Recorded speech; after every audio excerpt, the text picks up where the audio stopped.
Hello hello hello hello hello नमस्कार। मैं आप सभी का स्वागत करता हूं हमारे YouTube चैनल एक्स स्क्वायर पर। तो कैसे हैं आप? उम्मीद करता हूं मस्त होंगे और ज़बरदस्त होंगे।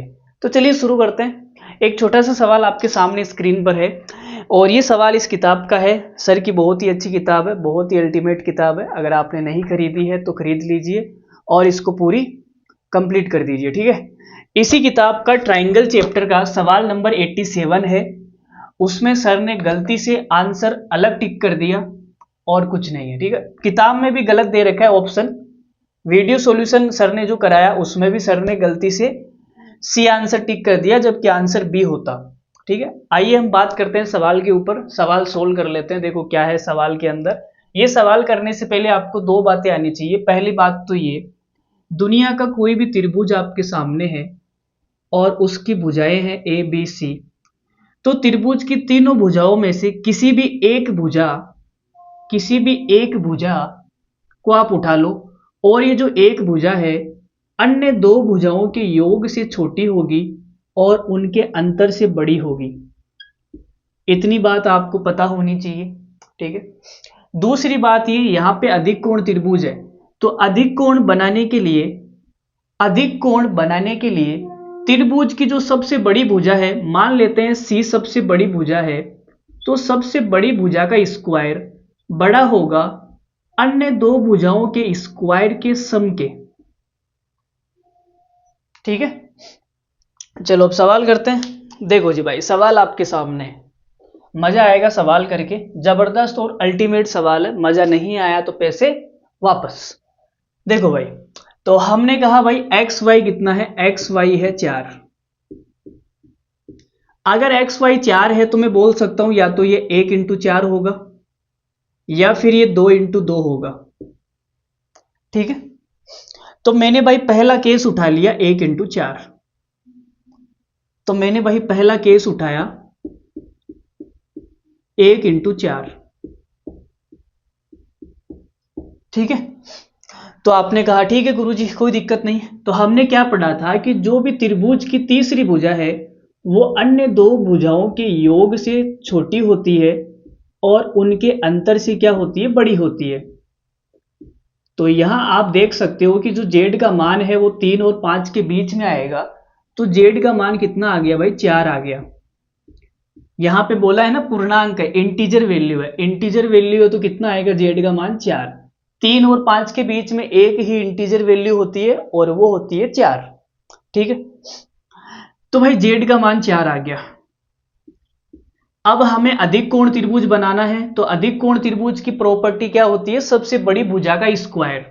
तो सबसे बड़ी भुजा कोई सी भी ले लो आप, सबसे बड़ी भुजा का जो स्क्वायर है अन्य दो भुजाओं के स्क्वायर के सम के बड़ा होता है, ठीक है।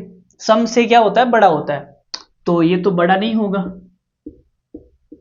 इसका मतलब अधिक कोण त्रिभुज नहीं बनेगा। इस वाली कंडीशन में अधिक कोण त्रिभुज नहीं बनेगा, ठीक है। चलो भाई आगे बढ़ते हैं। दूसरी कंडीशन क्या बोलती है भाई, इसमें ये बोलेगा कि भाई x आपके पास 2 है और y 2 है, तो z का मान बताओ गुरुजी क्या आएगा, ठीक है। तो हमने कहा भाई ट्राइंगल की प्रॉपर्टी क्या बोलती है कि z जो है अन्य दो भुजाओं के योग से तो छोटा होगा और इनके अंतर से क्या होगा, बड़ा होगा। तो आपने कहा गुरुजी जो z है वो 0 और 4 के बीच में इंटीजर वैल्यू है। तो 0 और 4 के बीच में जो इंटीजर वैल्यू होती है या तो 1 हो सकता है या 2 हो सकता है या 3 हो सकता है, ठीक है। अब यहां पर भी दो केस बनेंगे। अगर मैं कहूं कि भाई जेड त्रिभुज की सबसे बड़ी भुजा है, जेड को सबसे बड़ी भुजा माना मैंने जेड को क्या माना, सबसे बड़ी भुजा।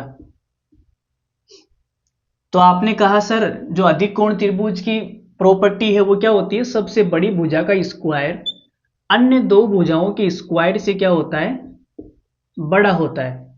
तो यहां जो जेड स्क्वायर है बड़ा होगा 8 से, ठीक है। अगर मैं जेड का मान 1 लेता हूं तो 1 तो 8 से बड़ा होता नहीं है। 2 लेता हूं तो 2 का स्क्वायर 4, 4 भी 8 से बड़ा होता नहीं है। तो 3 लेना पड़ेगा, मेरी मजबूरी हो गई कि मुझे जेड का मान 3 ही लेना पड़ेगा और मेरे पास कोई रास्ता ही नहीं है। तो भाई जेड का मान जब मैं 3 लूंगा तो ये 9 हो जाएगा। तो जेड का मान कितना आ गया इस कंडीशन में? जेड का मान आ गया 3। ठीक है। अगर मैं जेड को सबसे बड़ी भुजा नहीं मानता, जेड को सबसे बड़ी भुजा नहीं मानता, तो मुझे सबसे बड़ी भुजा या तो इसको मानना पड़ता या इसको मानना पड़ता, दोनों सेम सेम है। तो मैंने कहा भाई सबसे बड़ी भुजा में इसको मान लेता हूं, तो अन्य दो भुजाओं के स्क्वायर से सम के बड़ा होगा, तो ये इधर आएगा, तो ये तो 0 हो गया, कट के 0, जेड स्क्वायर। तो जेड की ऐसी कौन सी वैल्यू लूं? ऐसी तो कोई वैल्यू पॉसिबल ही नहीं है भाई, ऐसी तो कोई वैल्यू पॉसिबल ही नहीं है। जेड का स्क्वायर करने पे 0 से छोटी वैल्यू कभी आ ही नहीं सकती। दुनिया में किसी भी संख्या का स्क्वायर करने पर 0 से छोटी संख्या नहीं आ सकती, तो ये तो पॉसिबल ही नहीं है भाई। ठीक है।